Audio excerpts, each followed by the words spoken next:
In 1993, the United States and Russia signed an agreement to pool their knowledge and expertise to lead an international effort to build the next generation space station, an international space station. The joint program first took flight in early 1994. With the launch of the shuttle Discovery on an 8-day science mission, Sergei Krikalev became the first Russian cosmonaut to fly on an American space shuttle.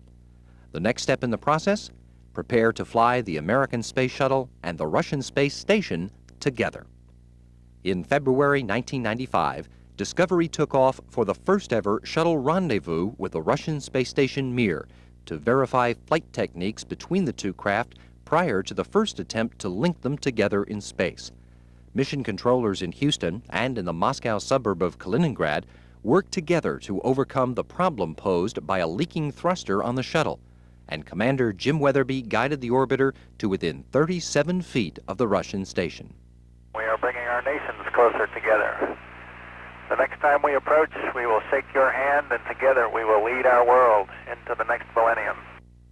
The next month, astronaut Norm Thagard became the first American to ride in a Russian Soyuz capsule when he was launched with the Mir-18 crew from the Baikonur Cosmodrome in Kazakhstan, then became the first American to board the Mir space station. 3.5 months later, Weatherby's promise was fulfilled when astronaut Hoot Gibson guided the Space Shuttle Atlantis to the first ever docking of a shuttle with the Mir, delivering a new pair of cosmonauts to the station and returning Thagard and his colleagues to Earth.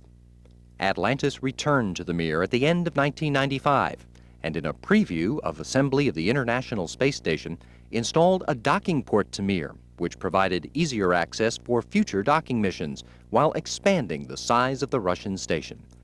In March of 1996, the cooperative program advanced again. The arrival on Mir of astronaut Shannon Lucid began a continuous presence of Americans as crew members on board the Russian station. When her ride home was postponed 2 months, the Russians and Americans worked together to take advantage of her extended tour of duty by completing additional science experiments. Lucid turned over the reins to colleague John Blaha in September 1996 for the first exchange of Americans on board Mir.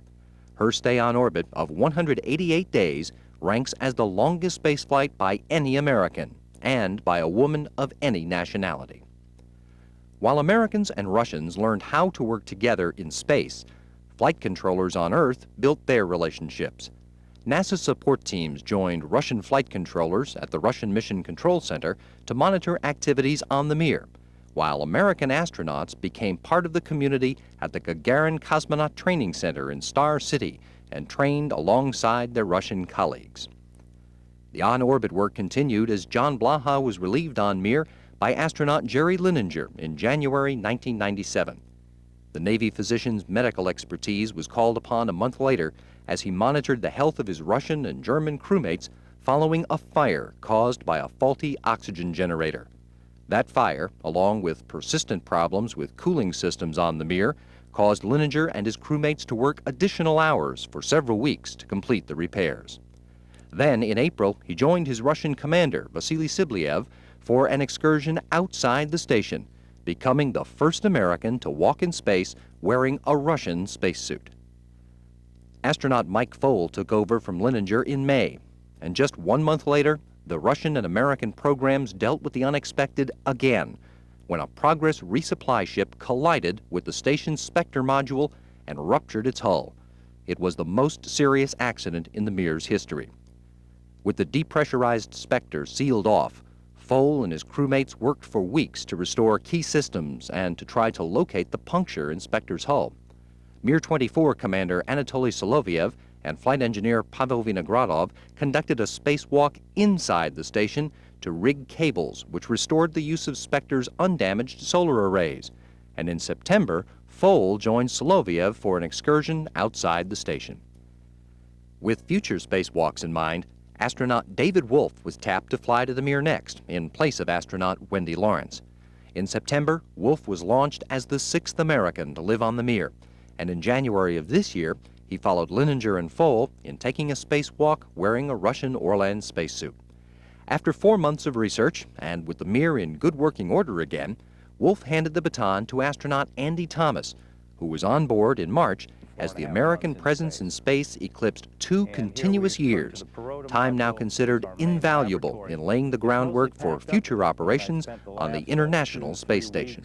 I can never say that we know everything there is to know about another partner or any other organization, but we know a heck of a lot more now than we did before.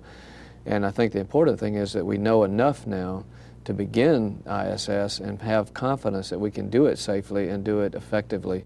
After this flight of discovery, NASA, the Russian Space Agency, and other international partners will turn their attention to the assembly of the new complex and the permanent occupation of space by international researchers.